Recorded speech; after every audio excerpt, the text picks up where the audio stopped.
Welcome to the collection of the wildest and craziest AITA Reddit stories of all time. From wild betrayals to shocking twists, these tales will leave you questioning who is really in the wrong. Let's dive in together. The first story for this collection is from patient_art4006. AITA for refusing to give my boyfriend children because he won't marry me. My boyfriend, 33M, and I, 31F, have been dating for 7 years. Early on, we discussed marriage, kids, a house, the whole shebang. I like kids, and I think I'd be a good mother. I'd like to have children, but I wouldn't be upset if I didn't have any. I'm happy with my life as is, and I could be happy with children as well. My boyfriend has always dreamed of being a dad, and recently suggested that we're in the place to start trying for some. I was a little confused by this. I told him early on, within the first year, that I would never have children with a man that I'm not married to. I feel like children are a much bigger commitment than marriage, so marriage should come first. Additionally, if a man doesn't love me and isn't committed enough to spending the rest of our lives together, I don't see why I wouldn't make the sacrifice of bearing his children. Maybe it's old-fashioned of me. I explained all of this to him, once again. He was awkward, and said he just doesn't want to get married. He said men get screwed over in divorces all the time, and he just doesn't think marriage is important or a smart choice. I said that's fine. We don't have to get married. I'm happy with our life as is. We just won't be buying a house together or having children together. We can each buy our own house and live in one, and rent out the other. If we aren't getting married, I don't want to entangle our finances in any way. He blew up at me and said I'm punishing him for not waiting to marry him. I said I'm not, just that having children outside of marriage goes against my values.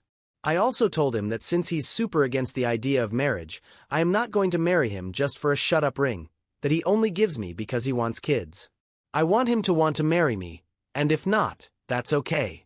Children and marriage are off the table for us.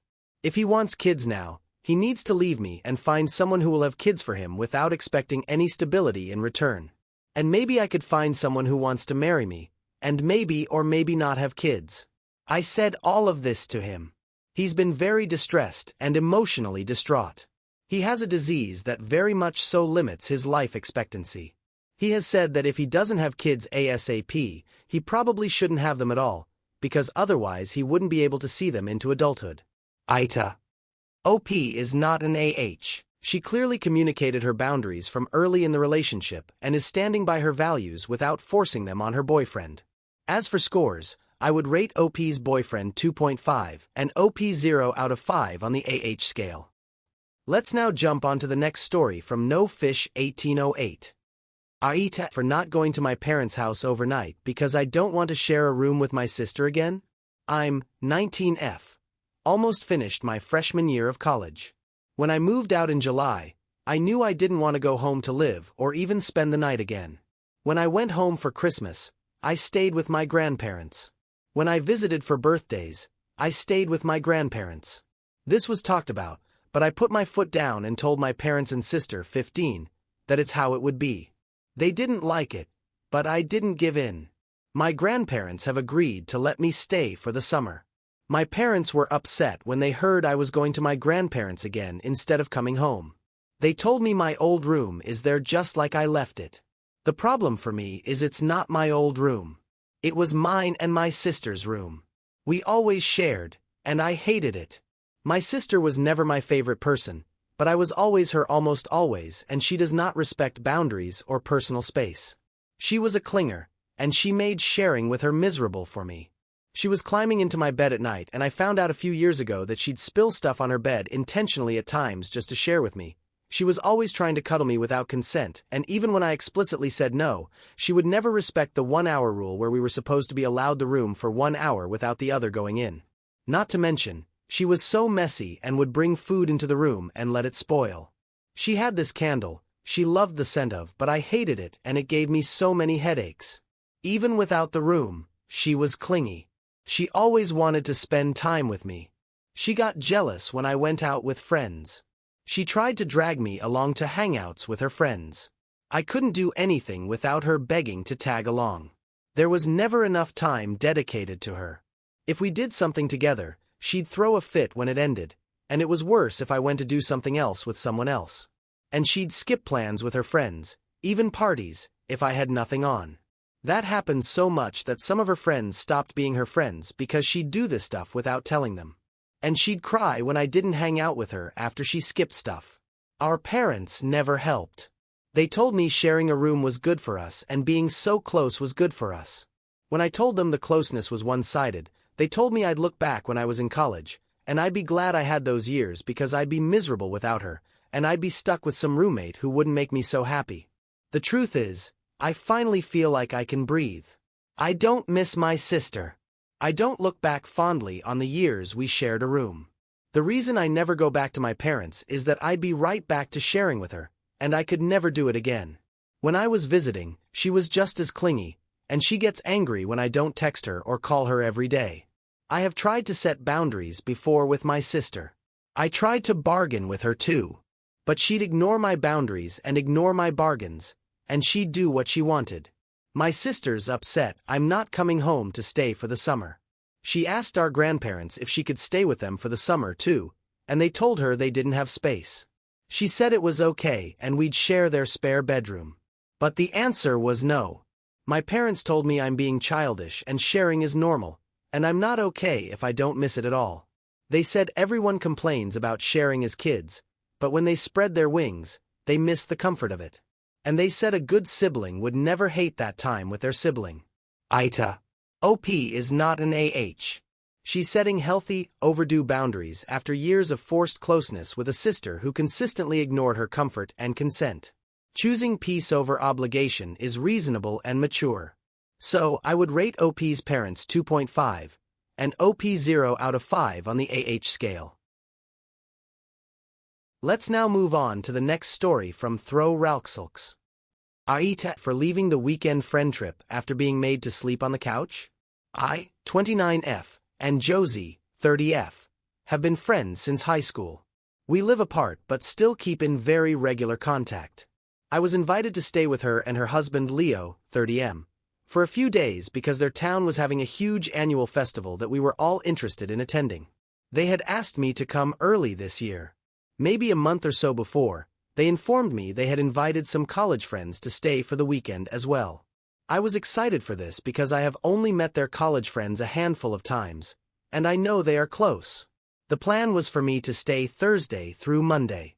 I should also preface that when Josie and Leo bought their home, I stayed with them for a month while I was between jobs. This was many years ago now, but it has been dubbed my room. It is not mine, but I have stayed in it every time I have visited them since. I drove 4 hours to their place on Thursday. When I arrived, their college friends were there already, and I was shocked to see it wasn't just them. Josie and Leo had invited their friend Shane and his fiancée, and their friend Sarah and her husband. I have met Shane and Sarah before, but not their partners. I was immediately irritated because it felt like a couple's get-together already. I have a partner of nearly 3 years whom I live with, Oliver, who Josie and Leo have met several times, and he was not invited on this trip. I tried to get over the awkwardness and exchange pleasantries, until I went to go upstairs and put my bag away, and Josie and Leo stopped me and told me that Shane and his fiancée were staying in that room. I was like, whoops, my bad. I should not have assumed and asked if I was in the other, smaller guest room. They said no, Sarah and her husband were in there. They told me then that they hoped I was okay with sleeping on the couch. I was trying not to be too annoyed or cranky about this, but I had just driven 5 hours and was under the impression I was getting a bedroom for the weekend, mostly because we had this weekend planned for months and they had never mentioned otherwise. I would not have been opposed to a couch sleep for maybe one night, but there was no way I was going to sleep on the couch for the entire weekend, especially since we'd be drinking and partying pretty heavily. I asked them why they didn't tell me plans had changed so I could get a hotel sooner, and they insisted they didn't think I'd have a problem sleeping on the couch. Sarah and her husband were planning on getting a hotel, but waited too long and couldn't find an affordable one last minute. At this point, I was irritated, both by the partner situation and the sleeping arrangements. I called Oliver and he was upset for me. We both looked for hotels in the area but could not find anything affordable for the entire weekend. I told Oliver about the couple, and he was annoyed not to be invited, since he likes Josie and Leo a lot. Finally, after like an hour of back and forth, Oliver asked if I wanted to come home, and I honestly really did. I privately told Josie and Leo the first was uncomfortable with the situation, wished everyone a good weekend, and drove back home. I got a call Saturday morning from Josie, and she said she was disappointed that I had acted so rashly and she wished that I had stayed. I told her that I didn't understand why she didn't update me on the sleeping situation as soon as she knew about it, and she told me the only reason I was booted to the couch is that Sarah and her husband both couldn't fit. So then I asked her why she didn't invite Oliver if she had invited the other couples, and she just said sorry, they hadn't thought about it. I told her that I was upset and hurt by the situation, and I didn't regret leaving. I received another message from her last night saying everyone had left and she was disappointed in me, and that I ruined her weekend because she was upset the entire time. I am starting to feel bad, and also from not being there. I had been really looking forward to the festival and hanging out with everyone. Anyway, AITA for leaving? Edit. As I am reading through the comments, I am untangling some of the feelings I was having. I am upset by being assigned to the couch, especially because it was last minute and I was not told beforehand. An entire weekend of partying with an uncomfortable sleeping arrangement and no privacy sounded miserable. I am not 22 anymore. But I do think I am more upset about Oliver's exclusion and just didn't piece it together, / held onto the couch as an excuse. It did feel like it was made into a couple's weekend, and somehow Oliver and I were excluded from that. I hated immediately feeling like the seventh wheel. Edit 2. I did not know Shane and Sarah's partners were going to be there literally until I walked in and saw them. OP is not an AH. She was misled about the sleeping arrangements and unfairly excluded from a clear couples-focused weekend without her partner. Her hosts failed to communicate important changes, so I would rate the hosts, Josie and Leo, 2.5, and OP 0 out of 5 on the AH scale. Let's now jump onto the next story from Deeply Stuffed. AITA for wanting nothing to do with the child my brother is having with my ex and refusing to acknowledge them naming their kid after me? I, 20M, dated my now ex-best friend Alia, 20F, from age 13 to 17. We'd been best friends since pre-K, and I adored her. I thought we'd get married as adults and have a family. But then I found out she was cheating with my brother, 19M currently. My relationship with both of them was over when I found out, and it was messy for months. Alia wanted me back. She told me she made a mistake and we were meant to be together. My brother wanted me to see it as a mistake at first, but then he wanted Alia, and he told me he fell in love with her and wanted me to accept it and support them being together. Then Alia wanted my brother. So, before I moved out, they were together and dating. I avoided them like the plague, and anytime they tried talking to me I told them to get the fuck away from me and treated them like a disease. A couple of times, my brother and I almost came to blows because he started getting angry that I wasn't willing to forgive them. He accused me of trying to break them up. One time it got close after a fight because I hoped the two of them were miserable and f***ed everything that moved until they destroyed whatever love they thought they had. He didn't like me saying it, but I meant it. When I moved out, I refused to see my brother after that. My parents understood but told me they hoped in the future we could be in the same room. Some family invited the two of us to stuff, and I skipped it to avoid them. Other family members invite only me. It's caused some tension. I told those people in my family that if they want to invite my brother to keep the drama down, I'd see them at other times. But I have some loyal family. There was some tension several months ago when my brother and Alia were in an accident. I didn't go to the hospital, and I only called to see how my parents were doing. I didn't care about my brother or Alia at all. It rubbed some people the wrong way. It upset Alia badly too, and my brother started talking shit about me to some family. And then after a while, he tried to get a cousin who speaks to us both to mediate for us, and I told my cousin he didn't need to because I still wanted nothing to do with my brother. My brother and Alia are having a baby now, and, once they found out they were having a boy, they decided to name him after me. This was used to try and bring me back into the fold. I have some family telling me I need to be in my nephew's life, and I'd better fix things between the three of us before he's born. But I don't want a relationship with their kid, and their naming him after me changes nothing for me. It's getting me some shit from family members who say I should be over it by now and my only brother should be more important than some teenage cheating. I was told by some people on my side and others on the side of forgiveness that my brother and Alia's relationship gets more strained the longer I refuse to have anything to do with them. The family on my side tells me as a heads up for dramatic relatives. The people on the side of forgiveness tell me to shame myself for potentially putting the baby through a broken family from day one. They said I wished ill on the relationship, and now a baby is involved, so I shouldn't want everyone miserable, and I should want a relationship with the child. They say it's disgusting. I'm not willing to put the past behind me so I can be an uncle. AITA. OP is not an AH. He suffered a deep betrayal from two of the closest people in his life, and it's entirely valid that he set boundaries to protect his mental and emotional well-being. As for scores, I would rate OP's family members 2.5 and OP 0 out of 5 on the AH scale. Let's now move on to the next story from Jazz like -ad-6280. AITA, I cut off my sister who has cancer because she broke my things? My sister, 30 cut off, and I, 24M, came to an agreement that she could temporarily live in my newly renovated trailer under the condition that she takes care of it, doesn't smoke indoors, and pays $200 monthly for rent.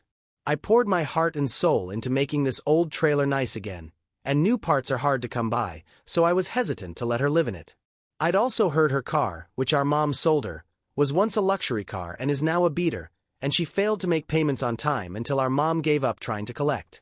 At the time, my sister had just gotten an early cancer diagnosis, she already had diabetes, and she and her dog didn't have stable living, so I gave in and let her do a trial run. The first month I tried to collect her rent, she went to ask, so I went to my trailer to investigate.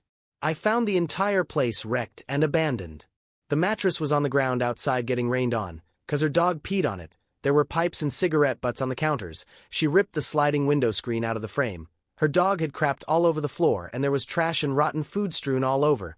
There was white dog hair all over the fabrics and the place smelled horrible. I was beyond pissed to see this thing I spent 2 years rebuilding thrashed. I felt disrespected. I finally got hold of her a week later, and apparently, she had taken a trip to California to see our father without telling me. She explained that someone was stalking her and she had to dip. I told her she needed to come grab her stuff and give me some extra money to get the trailer fixed. She told me she didn't have any money, but she'd be willing to help clean it. That never really happened. About a week after I kicked her out, she asked for my help at the house she was crashing at. She explained that the person who the house belonged to hadn't come out of his room in 3 days, and she needed me to check on him. I walked in and saw him dead on the bed, with some fentanyl next to him. We kind of freaked out at this sight, and after giving our statements to the police, we parted ways. Fast forward 2 weeks, and the trailer still hasn't been dealt with, but she mentioned she'd give me a good deal on the deceased guy's Series X, which she'd somehow gotten hold of. I'd already wanted one, so I bought it from her after she'd confirmed it was working perfectly. Turns out it wasn't. I spent about as much as a new Series X in repairs. I told her she screwed me and I wanted my money back, but she refused.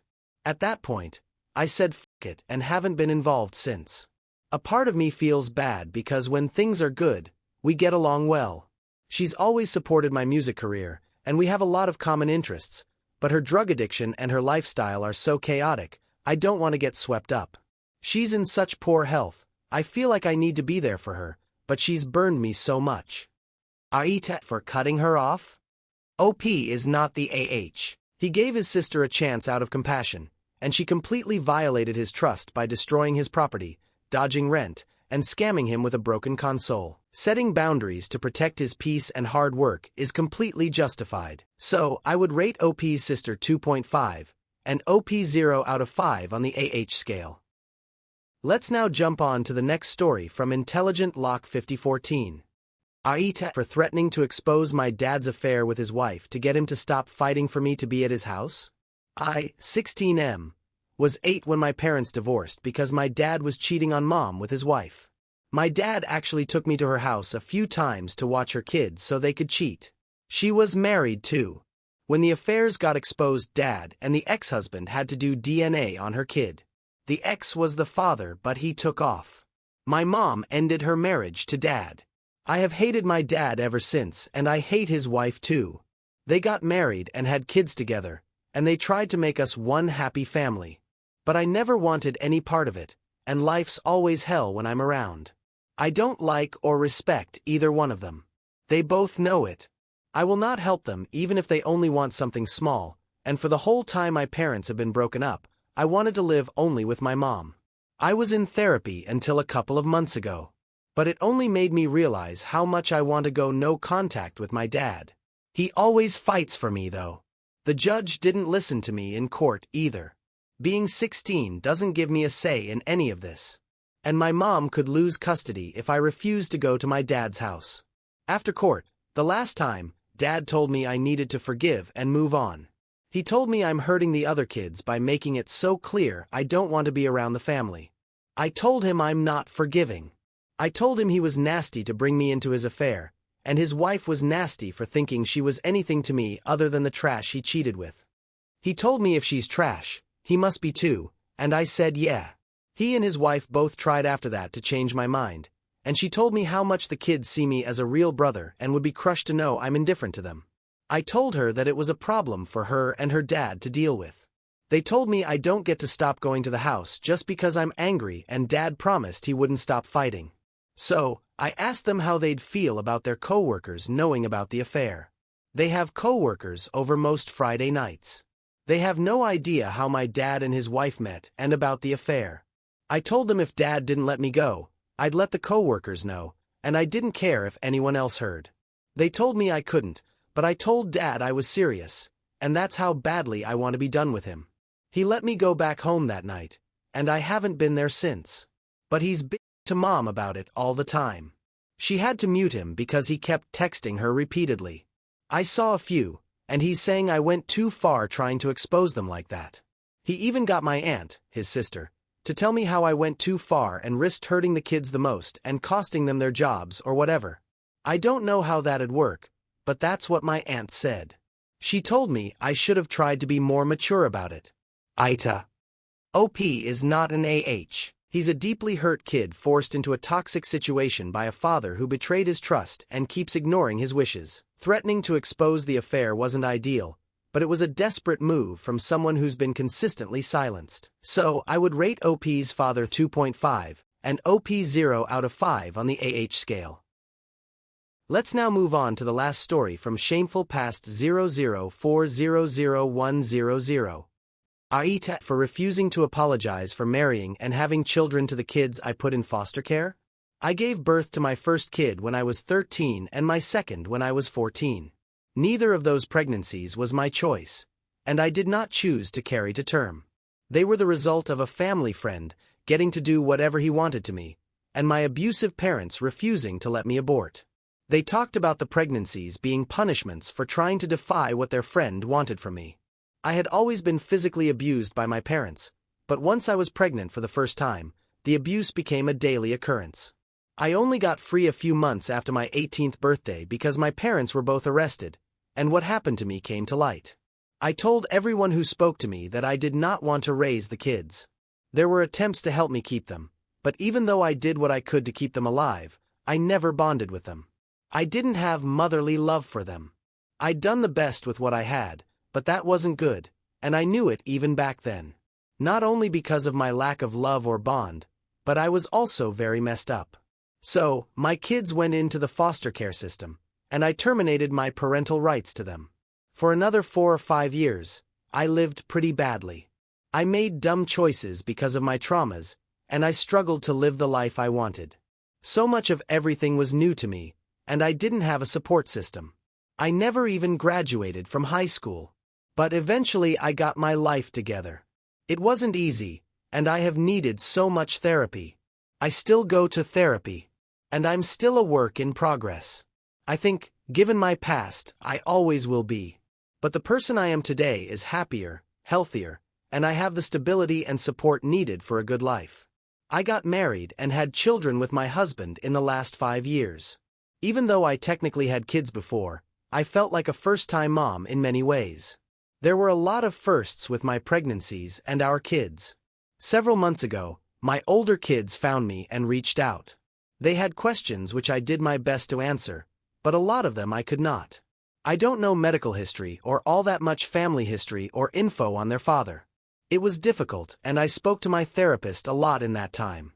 Trying to explain how they came to exist was the worst part, and I leaned on my therapist a lot to help me explain it without burdening them with my feelings. Even though both are technically adults now, it wasn't an easy discussion. Through all of it, I did have to be honest about not wanting a relationship. The younger kid accepted this. The oldest, they have reacted very differently. They feel I owe both a relationship and that it doesn't matter what I went through, that I am their mother and should act like it. There was also a demand that I apologize for marrying and having more kids when I let them grow up in foster care. I was told I was the adult in the family, even at 13 and 14, and I should never have blamed them or denied them my life because of it. The oldest pushed on this so much that I had to block them. But I know this isn't either of their faults, and I know some people can love their kids who were in my circumstances. The fact that I didn't apologize has played on my mind. I'm not apologetic for what I did. But I still feel like I could be an asshole for that and for not doing it for the sake of the kid I gave birth to. AITA. OP is not an AH. She was a victim of abuse, forced into motherhood as a child, and made the best decision she could to protect herself and her children from further harm. Her refusal to apologize for rebuilding her life and having children by choice is valid. So, I would rate OP's parents 2.5, and OP 0 out of 5 on the AH scale. What do the Mac Reddit fans think? Is the OP an AH or not? Let me know in the comments section below. If you like the stories I brought you, just hit the like button, share them as much as you can, and don't forget to subscribe to Mac Reddit for a daily dose. Bye bye, see you tomorrow with some more spicy fries.